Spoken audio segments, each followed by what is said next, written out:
একটা ছবি আপনাদেরকে দেখাই, বরঞ্চ তার আগে একটু ফিরিয়ে নিয়ে যাই 2021-এর নির্বাচনী সময়কালে। 2021 এ রাজ্যের বিধানসভা নির্বাচন, এবং বলা ভালো যে এই প্রথম 2024-এর লোকসভা নির্বাচন, যে নির্বাচনে বীরভূম দৌড়দণ্ড প্রতাপ অনুব্রতহীন, অর্থাৎ অনুব্রত গড়ে অনুব্রতকে ছাড়া নির্বাচন হয়েছে 2024-এ, অর্থাৎ এই লোকসভা নির্বাচনে। এরপর দুটো ছবি আপনাদেরকে পুরোপুরিভাবে দেখানোর চেষ্টা করি, ফুল স্ক্রিন ছবি দুটো দেখাই আপনাদেরকে, কারণ এই যে দুটো ছবির কথা আমি বলছি, একদিকে 2021 বিধানসভা নির্বাচন, অনুব্রত মণ্ডল, বীরভূমের দৌড়দণ্ড প্রতাপ অনুব্রত মণ্ডল, যার একের পর এক বাচন, গুড়বাতাসা থেকে শুরু করে চরম চরম ঢাক বাজানোর কথা তিনি বলেছেন। তিনি ভোট দিয়েছেন, তার বাড়িতে তার শাগরেদদের প্রচুর সংখ্যক ভিড়, আলাদা কিছু পুলিশ ফোর্সই মোতায়েন থাকতো তার বাড়ির চত্বরে। আর ভাগ্যের নিষ্ঠুর পরিহাসে 2024-এ তার বাড়িটার ছবি দেখুন, যে ছবি এই মুহূর্তে দেখাচ্ছি আপনাদের, অর্থাৎ জানলা দরজা বন্ধ, খা খা করছে, পড়া ভালো কাকপক্ষী বসে কিনা সেটাও একটু ভেবে দেখতে হবে। আর এই ছবি যখন আপনাদেরকে দেখাচ্ছি, অর্থাৎ অনুব্রত থাকাকালীন বীরভূমের ভোট 2021 এবং অনুব্রতহীন বীরভূমের নির্বাচনে তার বাড়ির ছবি, এবং সেই ছবিটা যখন দেখাচ্ছি আমি, কেন দেখাচ্ছি সেই প্রসঙ্গ একটু উত্থাপন করি। কারণ এই বীরভূম বা বোলপুর, এই দুটি লোকসভা কেন্দ্র, এই দুটি লোকসভা কেন্দ্রে নির্বাচন হওয়ার পর কতক্ষণই বা সময় কেটেছে। আর এই সময় কাটার কথা কেন বলছি, তাহলে তার আগে আপনাদেরকে আরো একজনের বক্তব্য শোনাতে হবে। তিনি হলেন কাজল শেখ, যিনি বর্তমানে এই অনুব্রত মণ্ডলের চেয়ার, অনুব্রত মণ্ডলের পদ সামলাচ্ছেন ধরে নিন, তার ঘাড়েও প্রচুর দায়িত্ব।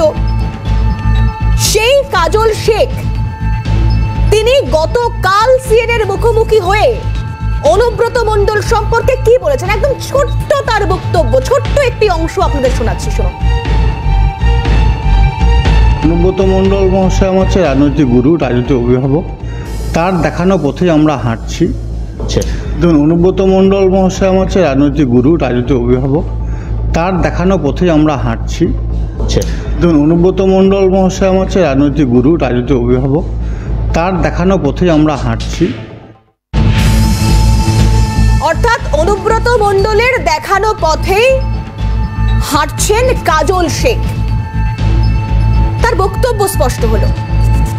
কিন্তু এই বীরভূম যেখানে বিজয় মিছিল হলো আজ, অর্থাৎ 4 জুনের অপেক্ষা তৃণমূল কংগ্রেস করে না, অন্তত বীরভূমের তৃণমূল কংগ্রেস তো করেই না, সেই ছবি আপনাদের দেখাচ্ছি। আর সেই ছবিটা আরেকটু বড় করে দেখাই, ফুল স্ক্রিন দেখাই, যেখানে মমতা বন্দ্যোপাধ্যায় রয়েছেন, অভিষেক বন্দ্যোপাধ্যায়ের ছবি রয়েছে, দুই কেন্দ্রের দুই প্রার্থীর, জলজল করছেন কাজল শেখ। কিন্তু তিনি যাকে গতকালই গুরু বলে মানেন বলেছিলেন, অর্থাৎ সেই অনুব্রত মণ্ডল, তার কোনো কাটআউট নেই কিন্তু এই বিজয় মিছিলে। অথচ গুরু বিনে বীরভূমে ঢাক বেজে গেল। এই হলো তৃণমূলের বিজয় মিছিলের ছবি। তৃণমূলের এই বিজয় মিছিল, ঢাক ঢোল বেজেছে, নাচ গান হয়েছে, সবুজ আবিরে একে অপরকে রাঙিয়ে নেওয়া হয়েছে।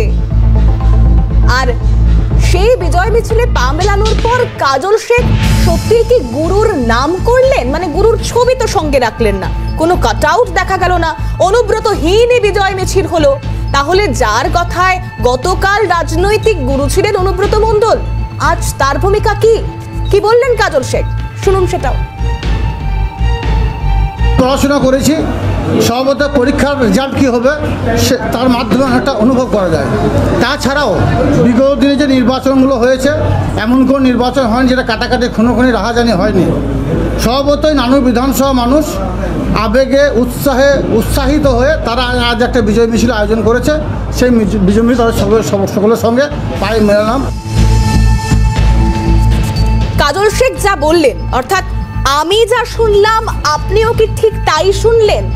মানে আগের নির্বাচন অবধি অনেক মারামারি খুনোখুনি রাহাজানি হয়েছে, যা এই নির্বাচনে হয়নি। অর্থাৎ আগের নির্বাচন অবধি অনুব্রত মণ্ডল বীরভূমের গড়ে ছিলেন, এই প্রথম অনুব্রতহীন বীরভূমে নির্বাচন হলো। এই কি তার রাজনৈতিক গুরুর জন্য প্রণাম? গুরু প্রণামে দিলেন তিনি, জানা নেই আমাদের। কিন্তু বিজেপির তরফ থেকে ধ্রুব সাহা কি বলছেন শুনুন।